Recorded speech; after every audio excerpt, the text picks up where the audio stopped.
You're listening to TIP. On today's show, we have Conor Riley, who's a principal at Global Capital Markets Incorporated, which is a full-service investment bank focused on facilitating transactions within the middle market. He has advised on a wider range of mergers and acquisitions across multiple industries, as well as structuring growth capital, debt, and equity placements. We talk about how does a company know when they are ready to raise capital? What happened within the capital markets in 2018 with many of these IPOs? What are the roles of an investment banker for working with startups? And what are the different types of capital and how some are better than others? So stay tuned for this amazing and informative episode of Silicon Valley. Enjoy. You are listening to Silicon Valley by The Investors Podcast, where your host, Sean Flynn, interviews famous entrepreneurs and business leaders in tech. Discover how money is made in Silicon Valley and where tech is going before it gets there.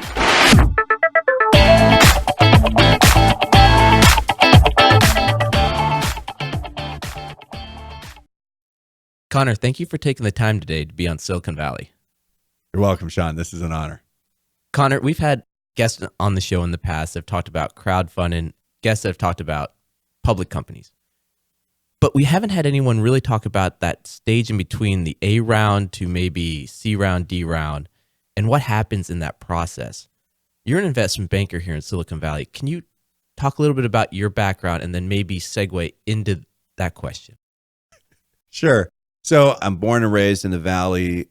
Most of my professional career was focused here in financial transactions. I've run funds. I've raised money. I've pretty much done it all at this point. My most recent position was as principal at Global Capital Markets, and I currently sit as CEO for Luxie Beauty. And in the course of the last 20 years, I've helped a number of companies raise money across a variety of transactions, A rounds, B rounds, and C rounds. I think the majority of financial transactions that occur fall into this range, and most companies are somewhere between friends and family or unlicensed crowdfunding and an IPO, and that most equity transactions that occur sort of hit this kind of an enterprise. Can you talk about what those different rounds are? A round, B round, C round, kind of what capital raise is that for each round? So there's no real predetermined, financial criteria for any of these rounds. Generally, the rounds are sequential and predicated on the A round being your first real true capital raise from an institutional group, and the B, C, D, E, and subsequent rounds are the next offerings after that first one. So generally speaking, most firms are looking at companies that have some kind of proof of concept and existing revenue and are on the path to profitability or showing some kind of profit. And generally speaking, you want to have an enterprise value of somewhere between $10 and $20 million when you go out and raise money for the first time. That enterprise value, how do they calculate it? Because a company in their A round probably doesn't have that much revenue at that point, right? Well, hopefully they do. But generally speaking, there's all kinds of different ways to calculate that. Everything from discounted cash flow analysis to multiples in the space, comparative analysis, using recent transactions to benchmark the value of companies. But generally speaking, a valuation is about as good as the paper it's written on. And it falls down to the appetite of the investors and the company itself to sort of prove their merits. Generally speaking, though, you want to at least show that you're capable of delivering a product and that you've moved beyond the early stage kind of friends and family amateur hour, and that you've really got a mature product that you can bring to market. You've got the sales force in place to do that, and you've got the engineers and operational capabilities to deliver that once you get the sale. You had mentioned comparing other transactions. If you're a company, for example, Uber or Lyft, when there was really no other companies at that time. Except the other one. What do you compare yourself to? Well, every entrepreneur thinks that they're a snowflake, and the fact is that they're not. There's a whole universe of comparative transactions, maybe not necessarily in your space, but you can always find someone that may be outside of your space, but is in sort of a similar stage in their life cycle. Maybe they're dealing with similar business issues, and you can look at that and extrapolate what that might mean for you in your enterprise. So when you're looking at kind of generating revenue around an app that's dependent on a multitude of factors, you can look outside of that specific app that you're creating, and especially if there's no clear-cut competitors, and look at other people that have done similar things. And that might be in technology, that can be in fintech, that can be in consumer products. But even with a new revolutionary product, it doesn't necessarily mean that your business is going to, turn everything on its ear. And you usually can find other comparative transactions out there. Now, I also have to ask, the entire capital raise process for an A round, B round, C round, what are the steps involved? What does that look like? Well, the only good capital is the organically generated cash flow. Everything else is awful. And I don't say that light. Most people are kind of attributing that A round or B round to kind of the panacea of all their business needs. And the reality is that whatever troubles you're facing only become kind of magnified when you receive that initial sort of tranche of capital. If you have weak financials or weak accounting systems, that's going to be magnified, and you're going to spend an inordinate amount of time clearing up your operational hurdles as that capital gets deployed. If you have a weak sales force, suddenly you're not going to be able to meet your goals and have to spend time developing your sales force. So all of this capital is really there so that you can sharpen your business and invest in growth. And the capital process itself is really designed for new money to come in and grow your company. So a lot of founders, might borrow a lot of money from friends and family and make the promise to them that they'll repay that money when they raise that initial venture round, only to learn that all of their friends and family will have to be converted into equity and that there's no payout for them until the company becomes more profitable. The process itself is pretty simple. The first thing to do is establish kind of what your business plan is, how profitable you're going to be, what the financials look like, and try to start establishing some kind of a roadmap going forward. Once you have that roadmap, then you can really identify the capital needs that you have. And then you can go out to the market and start working with different investor groups and start putting that pen to paper and figuring out where to source the various capital components to deliver on your business model. And a lot of people don't know what capital is available. It kind of gets all lumped into the venture world. And the reality is that there's venture capital, there's venture debt, there's all kinds of different funding tools and financing tools. There's asset-based lenders, there's long-term debt strategies that can often do wonders for a company and not necessarily hurt them in terms of taking a big chunk of equity at a point when the company has sort of yet to get their legs under them.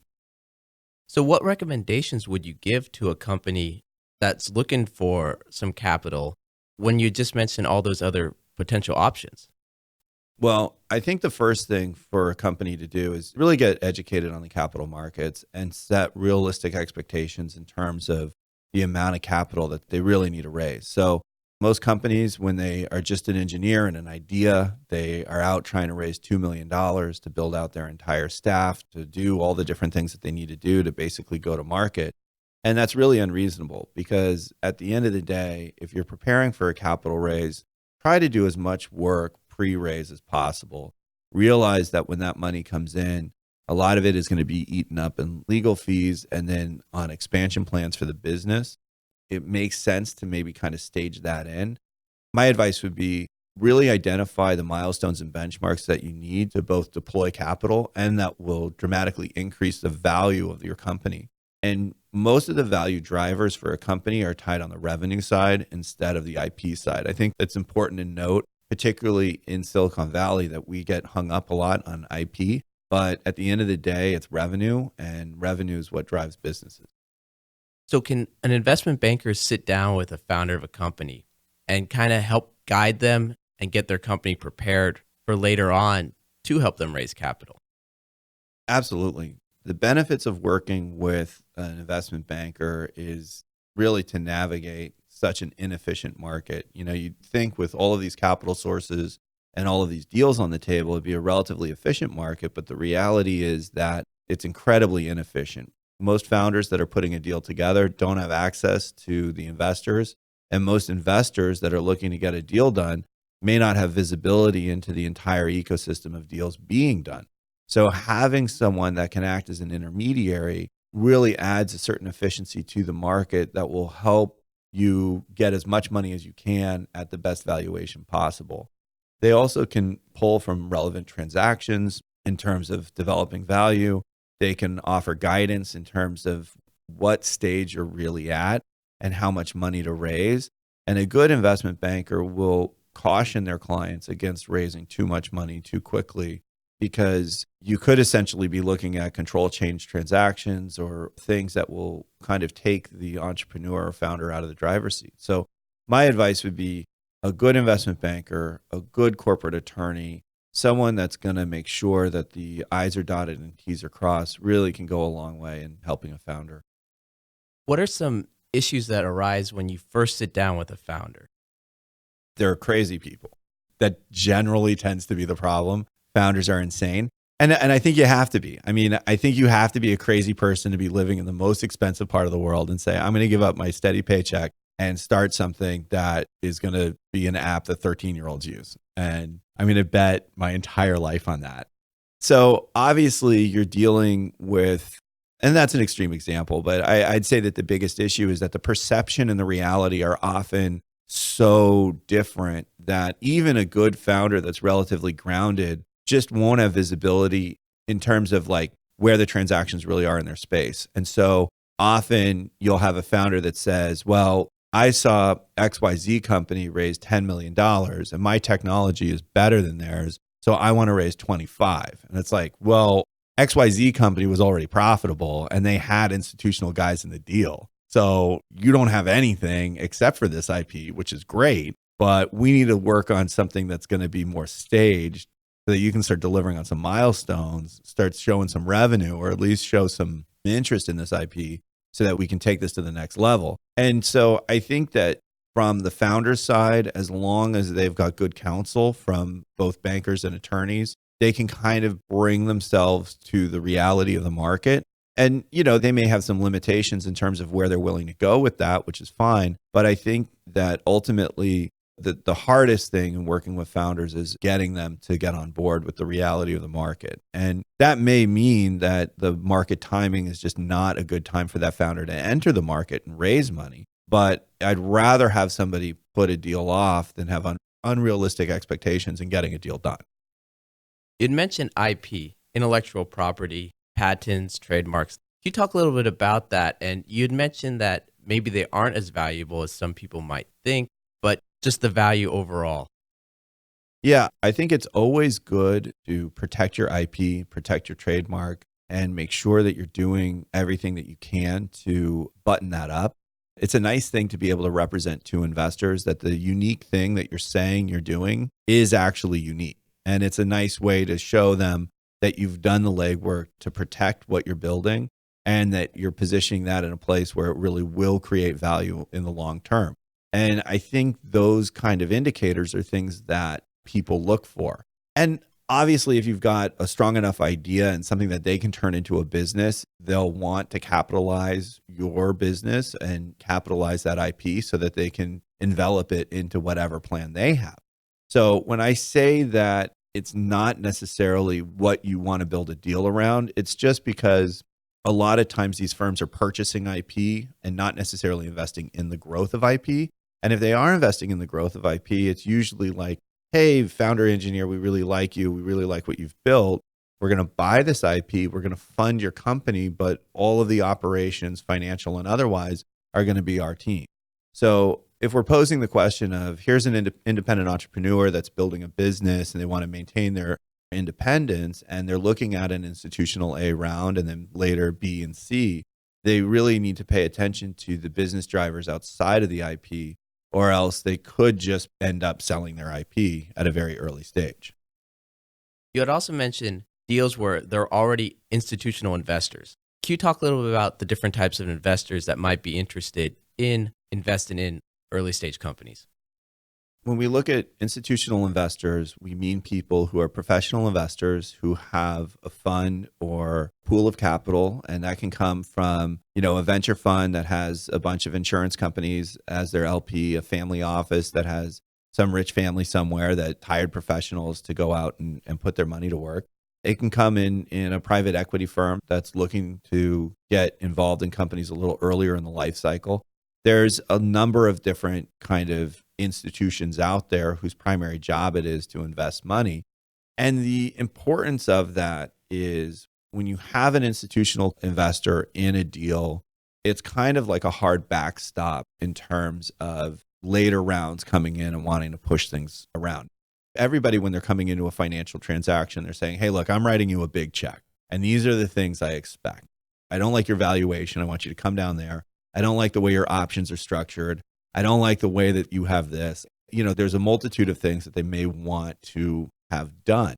And if you have nothing but Aunt Sally and Uncle Joe in your cap table, you're going to have to deal with them. But if you have another firm, another institution, then that institution essentially is setting the standard for subsequent rounds, which is why it's so important to find a solid partner for that A round, because they're going to be setting the pricing for your B and C round. Can you talk about the difference right there of the solid backer versus Aunt Sally, Uncle Joe, and maybe term sheets and how that looks like in negotiations? Institutional people, this is their job day in and day out.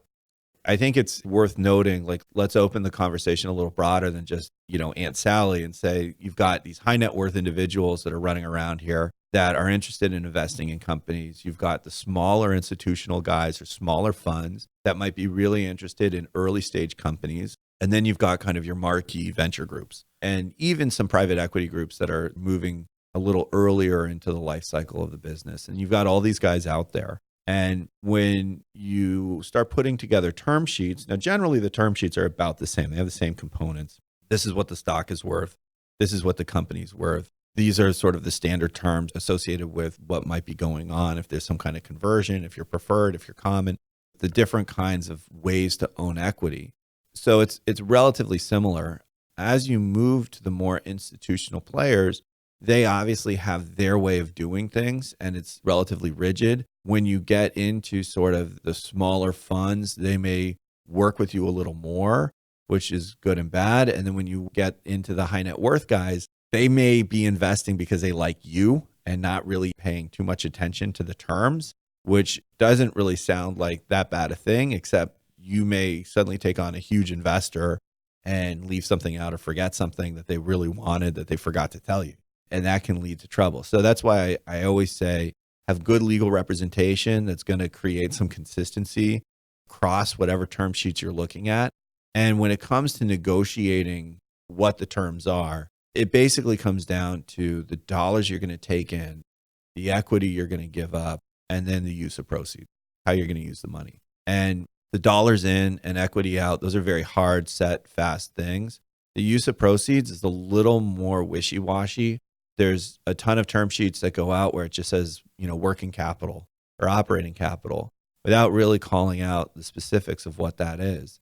And, that's done for a reason. You may be developing your business plan. You may not necessarily want to commit to something that you're not sure about, but ultimately you have to look very closely at how you using those dollars so that you can be sure to hit your valuation numbers on the next round, and that you don't have to go back out to your investors with your hat in your hand saying, hey, I invested in this new team of engineers and it's great, but we don't have any salespeople and we're running out of money. I think that when it comes to negotiating, it's really good to kind of don't necessarily think that the first round is the end all and be all of negotiating. People that are coming in on your A round, they're institutional guys. They're taking a big risk here. They got to make sure that from their risk assessment standpoint, that the juice is worth the squeeze. So anyway, so it's like, okay, take less money. You have less exposure that way. Give some equity up to them. You'll get good guidance from them. And then work with them in terms of how you're building and executing against the plan. And try to get some really experienced people on your board. Get really experienced people in the company that can help you grow and scale. Are there any typical amounts of equity given up each round? For the A round, 20% equity or 25%? Is there anything standard? There's nothing really standard. So, every deal is a standalone deal. From a fund standpoint, you want to take on as much equity as you can. You want to have as much control as you can. You want to control the board. You want to control the reporting. You want to get into understanding how they're going to be, managing certain components of the business without necessarily intruding on the day-to-day. As an entrepreneur, you don't want to have the funding component and the compliance after closing be such a distraction from the core business that you can't focus on the growth of your business. But all of that kind of gets worked out on a deal by deal basis. And, I think that for an A round, people are investing for as much as 40% of a company all the way down to 10% of a company. A lot of times, someone that might have been working really hard on developing their IP or getting some sales guys out there or however they do it. And then suddenly, their sales guys are out there selling a product and someone else launches a competing product and you realize, oh my gosh, the only way to push this forward is to get enough working capital in to really establish ourselves as a dominant player in the space. Or you've got great IP and you have been relatively quiet on the sales side and now you're realizing, oh my gosh, we have this next big hurdle that we have to jump and we need the cash to do that. And so it's all about the risk versus reward. And there's some funds that might have, beyond just the money they're investing, expertise in the space, access to people, access to sales channels, and the ability to come in with everything from elements on the revenue creation side, attorneys on the IP side, and operators to flesh out the operational components of the business. In those kind of situations, the check size that they write and the equity they get might be slightly different. So every transaction is different. That this again comes back to kind of the professionals involved guiding the founder through the process so that they can really get a true apples to apples comparison instead of these very different offers that might be, hey, we want to make an investment in you. We're going to get rid of your operations here. We've got our team in wherever, and we'll fold you into that and help the business grow. It's very cash efficient. And here's all this other, the bells and whistles with our deal. It might look really appealing. And there's another guy who's saying, hey, I'll just invest in you locally here in California. And this is my offer. And you're suddenly saying, wait a second, the cash amounts are dramatically different here. And one, I have to move. How am I getting folded under? And then this guy's saying he wants to give me money, but I don't have to move. And I don't really understand how this all works. So this is where you need somebody who can say, okay, let's sort of equalize these offers. Let's take the ambiguity out of them and really make a comparison. And also try to figure out what the overall capital strategy is and whether these things do set you up for the B round that you want, or whether this is creating a different exit strategy. You had mentioned controlling the board. Can you talk about what a board for a startup looks like, the people you might want to have on it, just an overall explanation? The board is really the governing body of the company. So everybody thinks that the CEO runs the company, and that's really true. The CEO is responsible for running the day-to-day components of the business, for being able to execute the strategy and whatever the business plan is and grow the business. But the board is the one that is really governing the business. The board is the one that adopts motions to embrace business strategies, to give the authority to the CEO to pursue different goals, whether that's a new market or a new technology. The board also authorizes dollars that can be allocated to different development platforms. And the board also insulates the company from controlling shareholders. So you've got your shareholder base, and the shareholders elect a board, and the board is then empowered to govern the company and to make those kind of critical strategic decisions. And the reason why people want to have a seat on the board is so that their voices are heard. And having a position on the board allows you to give your input on all of this, on whatever the growth plan is. And so that's why that's why most institutions will require a board seat or two. An early stage company, A round, B round, how many people are on the board? I think one of the things that's important is the quality of the board really sets the tone for the entire company. And the quality of the board will also give an institutional investor a level of comfort. So in our example, let's say you've done the friends and family round and you've got Aunt Sally on your board. Well, she's not really a credible representative of the board. And then you go into the industry, you get some good people that have been there, done that. Maybe they sit on the board of a few other companies that have gone the distance. Those are the people that understand how businesses grow. They understand what it takes to grow a business. And those will give sort of the institutions greater comfort. Now, the number is not as important as the quality of the people. So generally, most companies have 3 to 5 board members when they're looking at their A round. And when you start closing your A round, then you might have 5 to 7 as you move towards your B to C. And a lot of that just comes in getting quality people on your board that can help advise in the growth. Investors, after they invest in a company, do any of them want board seats? And is there a conflict of interest there that they might not do what is best for the company? They might want to do what's best for their fund. Yeah, no, that totally happens. So you've got all kinds of pressures. Like when you're running a fund, it's not a fun thing to do. Like you're not just like, hey, here we go. I got $500 million in the bank. I'm going to invest in some cool companies. Life is good. And you're just cruising around getting free lunches. It's a really, really challenging job. You've got high watermarks to hit, or you've got expected returns that you need to generate. You've got a very short window to seed the fund or make all of the investments. And then you're harvesting, where you're looking at getting out of whatever you've invested in 5 to 7 years.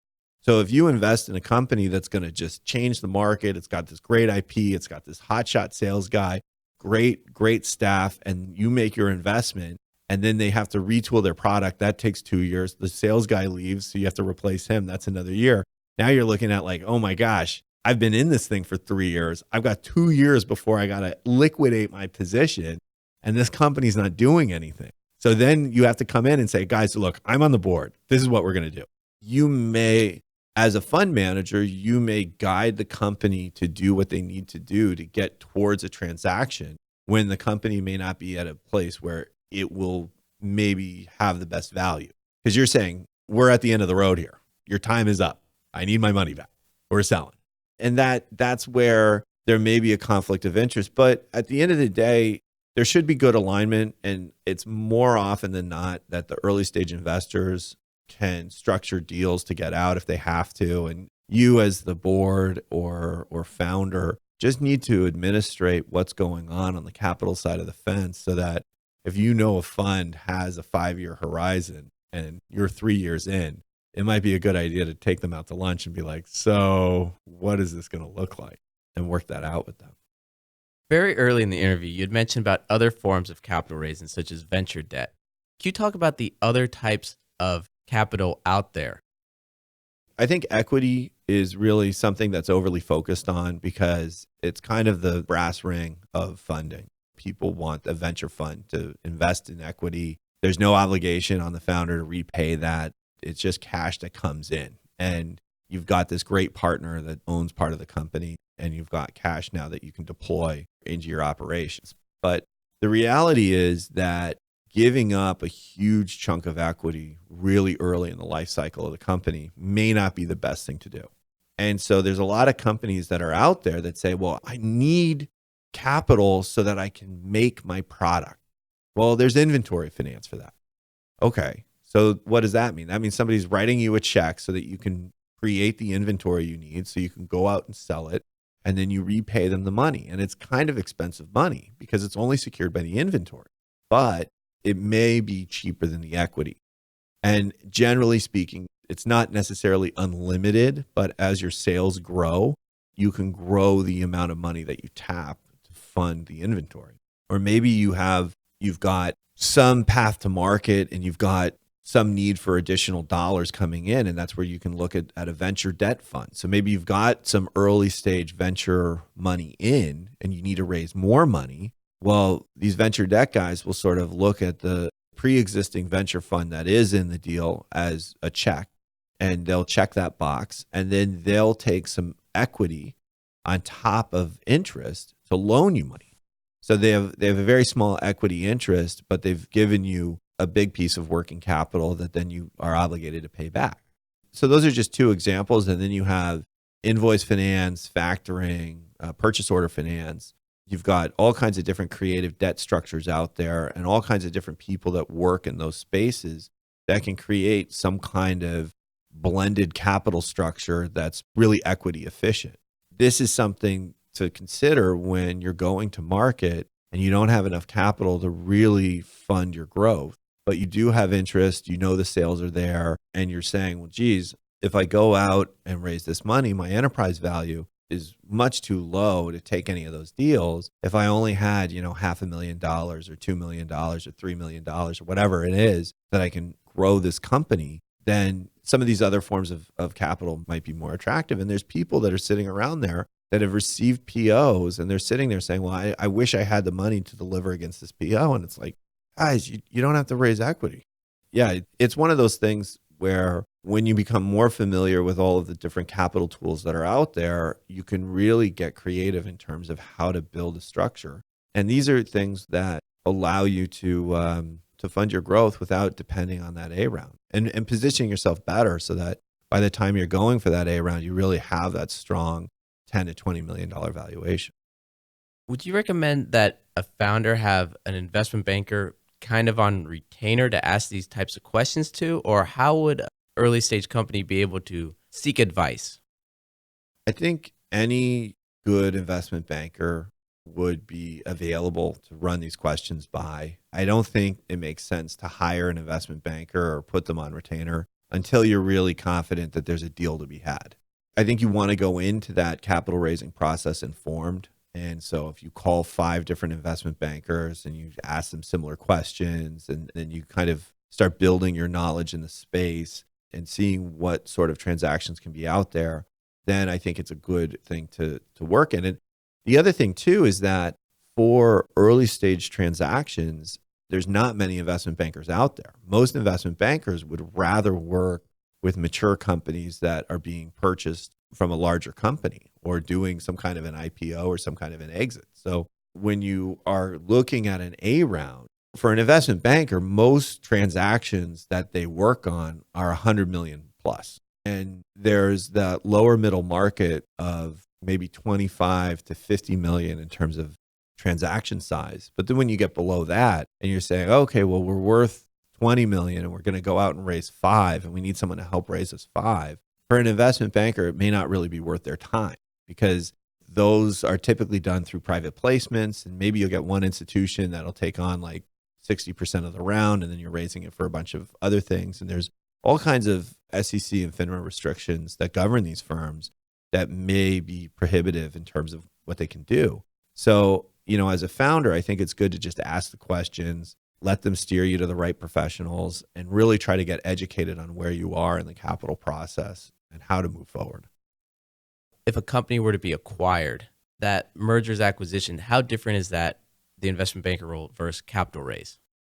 Well, the mergers and acquisitions piece, if a founder has built their company to a point where now it's time to exit and they're going to sell, there's a very clear process. There's a process where first the banker would come in, do all the due diligence, put everything together, build out the data room, figure out who likely would be interested in that deal given their access to the market and their visibility into the market. They'd put together sort of a selected group of buyers, start working on what the valuation might be, confirm that with the client, and then they'd go out to the market with it. And once that's out in the market, the idea would be to bring in as many bidders as possible to move the price upward for the benefit of the client and the transaction. With a capital raise, it's a little less defined because you're not selling a company. You're basically just moving the pieces together so that this company has the capital, the means by which it can grow. And so when you go out into the market there, you're doing your best to price set, you're doing your best to give them all the information they need. But it's a little different than going to a strategic buyer and saying, this is yours. Are you interested in it? This is how much we're thinking. Can we move forward?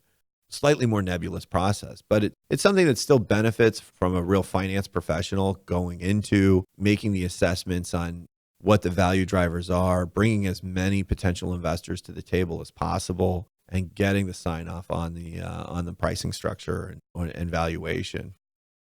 2017, 2018, what was your opinion of all the ICO initial coin offerings out there for the companies that did them? I think that they're a huge liability. I would not recommend that anybody do an ICO. I think they're nothing but trouble. And I think that soon most of the companies that did those ICOs are going to have ginormous problems with the SEC and with anybody that bought those. My feeling is that with blockchain and with some of these new coins and new trading instruments and essentially new securities that have been developed, there's nothing really new about them other than it's sort of a neat way to issue securities. And I think that a lot of people bought into the hype of these coins because they saw what Bitcoin was doing. They saw what some of these other sort of more established coins that were sought after were doing and think, oh, Joe Smoothie Shop coin looks just as good. But the reality is that just because two things are like electronic coins, or what, I don't know what the parlance is for it, but imaginary, but one is highly sought after and globally sought after and commands a huge value, and the other one might have an artificial value associated with limited demand right now, like it's not a good way to run an offering. No institution is into it. I was approached by a company this last year. They had two classifications of stock. One was normal common shares. The other one was B shares that they had done all the work so that they could do an initial coin offering. We took that out. Every single investment group, every single one, even ones that were hardcore in a blockchain, were like, we're not doing an ICO. That is crazy talk. I know it's been done, and maybe I'm an outlier here, but I just think it's a way that clever people that are not in finance bypass some laws from the SEC. And I think at the end of the day, the SEC always wins. What about cannabis? Federally, still illegal, but here in California, many of the states, its billboards are everywhere. Do investment bankers want to touch deals like that? Well, there's a lot of cannabis transactions that are starting to get that momentum beneath them. And we're hearing rumblings that some large tobacco groups are starting to make some pretty big acquisitions in the space. And I think that large-scale ag deals have always been attractive, and there's plenty of bankers out there that are pursuing that. There's even people that are so-called experts now in the cannabis space, which is great. They must be quick learners because it's only been around for a few years. But in terms of the sort of general availability of bankers for any kind of deal, whether it's initial coin offerings, cannabis deals, moon colonies, whatever it is, there's probably an investment banker out there.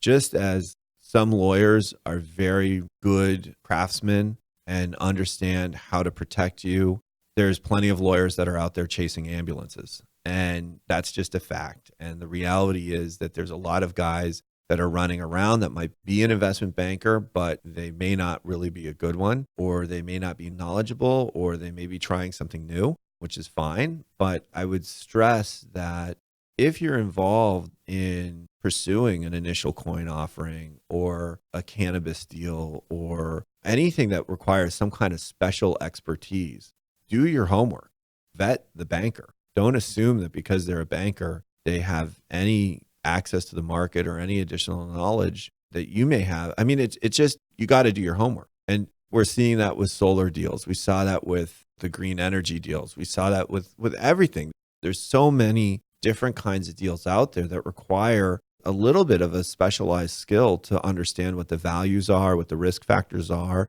and can really understand who is going to be the best qualified buyer or investor.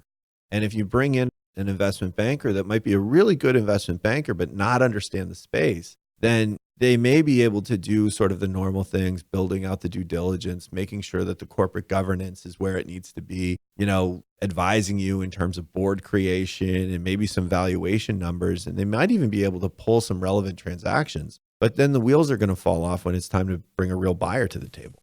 So I think that there's no shortage of investment bankers in the world. And that really requires any founder or anybody who's going to engage an investment banker to do their homework and really make sure that they know what they're talking about.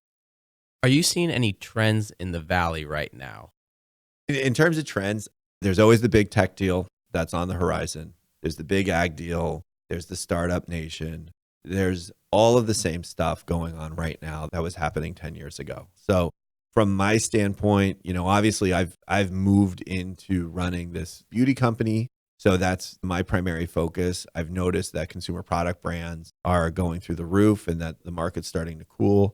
I think that people are preparing for some inflation that's coming on the horizon. I think that some of the valuations that we're seeing are starting to cool off a little bit. And I think that there's sort of a hesitancy with the money that's on the sidelines of whether they want to get in now or whether they want to wait. And so I think that, that's sort of a fund management question and a bigger question than necessarily what's going on in the Valley. I think that it's a good time for founders that are out there looking for money and looking to find that capital partner. It just means, like always, there's a lot of competition for that dollar.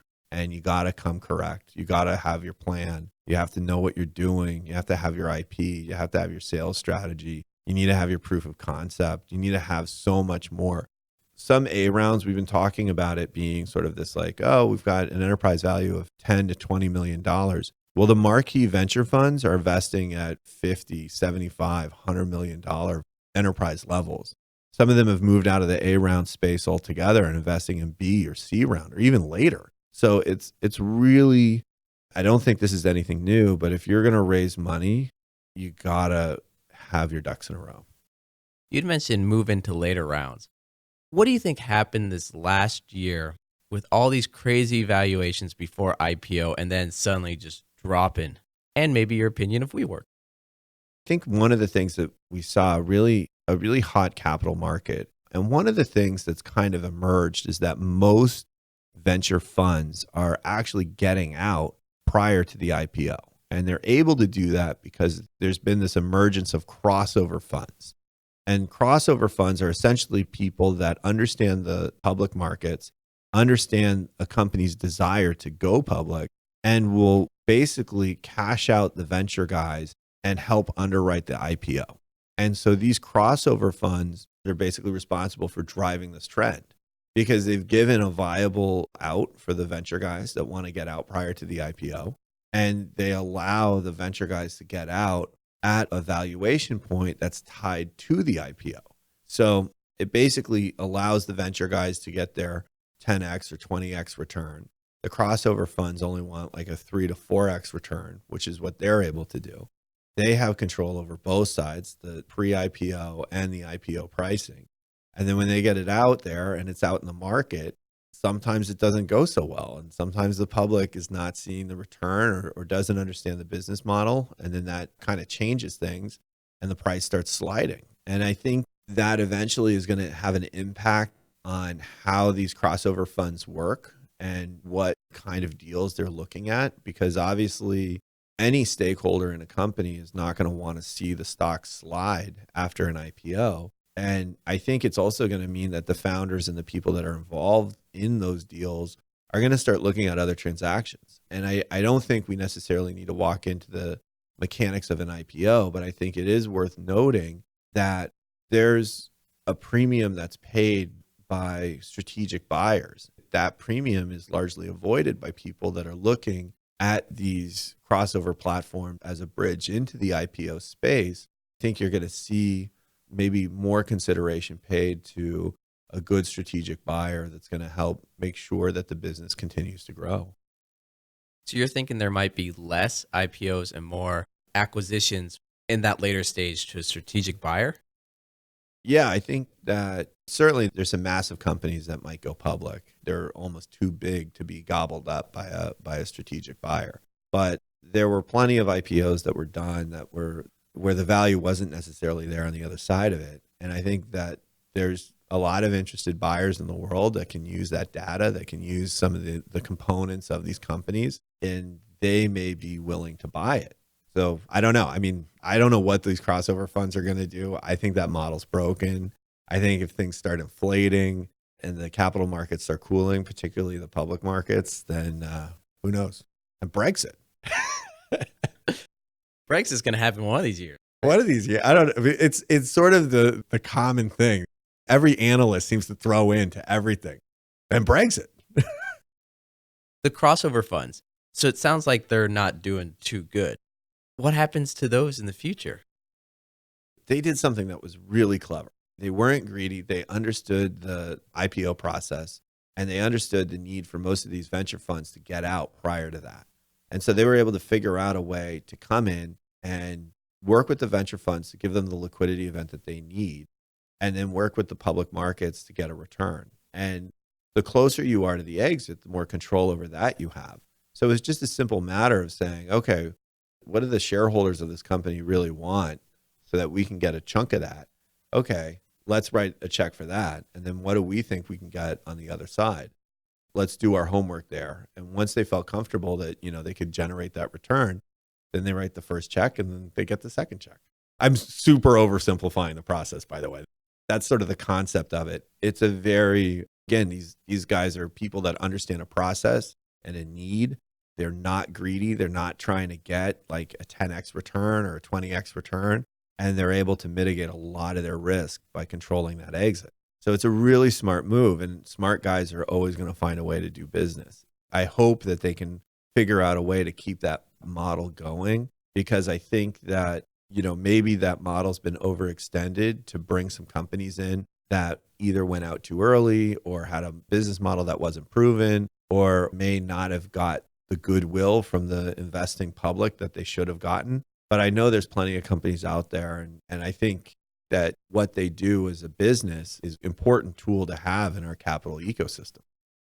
What about companies from overseas come into the U.S. to list on public exchanges or come to the U.S. to try to raise funding? Don't want to say trade war here, but are you seeing any impact, any changes of what's going on?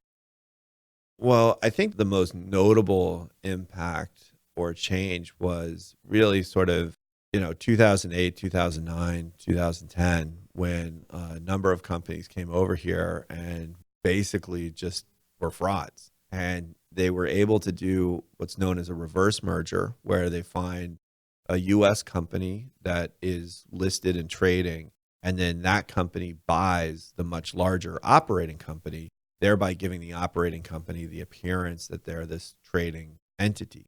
And then that trading entity would issue new stock out to the investors and furnish them with financial reports. And then it was difficult for the SEC and the powers that be to really identify whether or not these reports were accurate. And so the reports would drive the market, and the market would be driven up. And then when everybody found out it was a giant fraud, there was really no recourse because all the money had been taken offshore. Now it's much harder to do that, number one. And number two, the investing public is much more aware of cross-border transactions.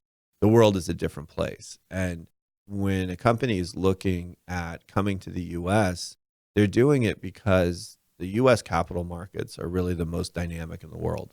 And we have the greatest ability to generate liquidity and also the greatest ability to raise new sources of capital.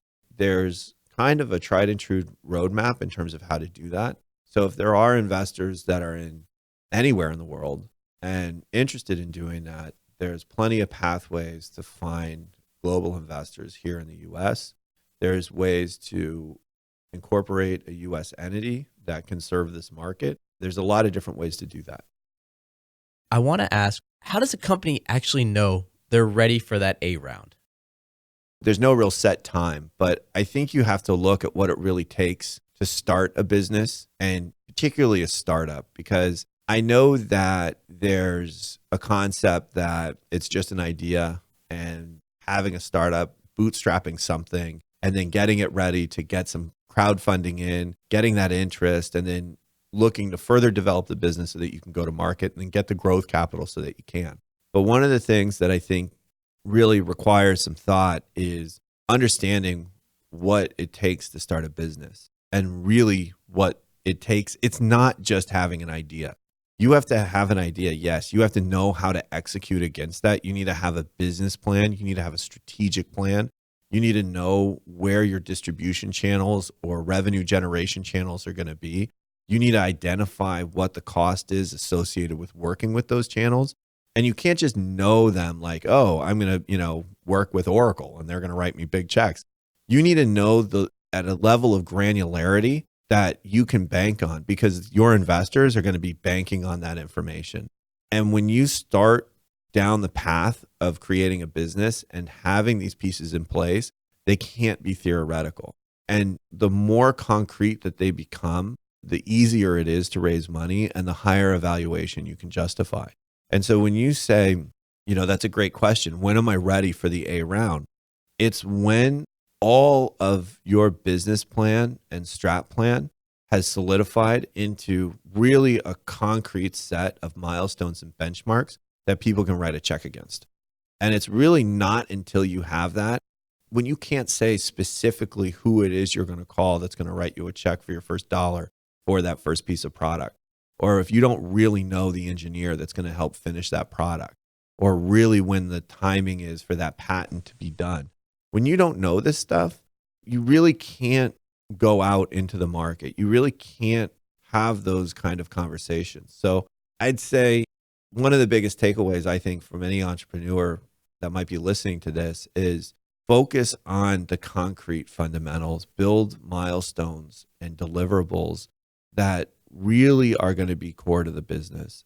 If you're talking to someone and they're rolling their eyes or they have questions, really try to understand what their questions are and flesh out your plan so that you can deliver something to them. What's your opinion of the companies going through accelerator incubator programs and coming out of it to then raise huge next rounds? It's interesting. I think that if you're a company that's been accepted into a batch or into some kind of program, and that program has a certain level of cachet in the Valley, it might position you to get the meetings that you need to raise that next round. But ultimately, there's a lot of entrepreneurs that raise big rounds, whether they're in a program or not in a program. And I think that it comes back to, have you answered the questions or not? And a lot of these accelerator programs, what they really force their participants to do is answer the hard questions and build out those key milestones and benchmarks. And the capital that they've given their participants, it really doesn't amount to much, but the experience and access is really what these companies are coming for. So it certainly can help a company, but I also feel that a lot of these programs are so competitive and overly competitive. And I feel that if you're a company that has a good idea and you know that you can build a business around it, it's better to just go out and build a business than be distracted by some kind of accelerator program. What are next steps for you, and how did you get to where you are right now? So I transitioned out of investment banking to take a role in a small, growing, privately held company. I moved from being the principal at Global Capital Markets to the CEO of Luxie Beauty. I really think that the consumer product space, and particularly branded products, have grown significantly over the last couple of years. And it was an area of focus for me. And so when this opportunity came to really take the helm and run this company, I jumped at it. Since I've been leading the company, we've grown from only selling primarily in the US and Canada to shipping to over 200 companies globally. We've got 4 different facilities, one in Germany, one in the UK, one here in the US, and then one in Singapore. We've been in a huge growth cycle for the last 18 months, which has been a lot of fun. It, of course, has come with a number of challenges, but it's really been so much fun. And as strange as it might sound, I've fallen in love with beauty. I love the beauty space. I love makeup. I love all of that. At the end of the day, I feel that it's such a privilege to be able to sell something that people use and it makes them feel good. And so most of my day is spent talking about different ways to help people feel good and to give back. We're the only beauty company that has a partnership with the World Wildlife Fund, which is, I think that's a pretty huge thing. It's been interesting, and it definitely has put me in sort of on the other side of the table now, where before I was focused on being an intermediary, raising money. Now I'm sitting there as a CEO and really the steward of the company, evaluating these capital deals and working with third parties, working with intermediaries, working with different people, and kind of doing that from the real stress and perspective of an executive at one of these companies. But it's been so much fun. And how can people find out more about you and your company? LuxieBeauty.com, or follow me on Instagram at Conor Luxie. Great. Conor, thank you for taking the time today to be on Silicon Valley. We look forward to having you here in the future and look forward to hearing about all the progress on your current company. Great. Thank you. Thank you for listening to TIP. To access our show notes, courses, or forums, go to theinvestorspodcast.com. This show is for entertainment purposes only. Before making any decisions, consult a professional. This show is copyrighted by the Investors Podcast Network. Written permissions must be granted before syndication or rebroadcasting.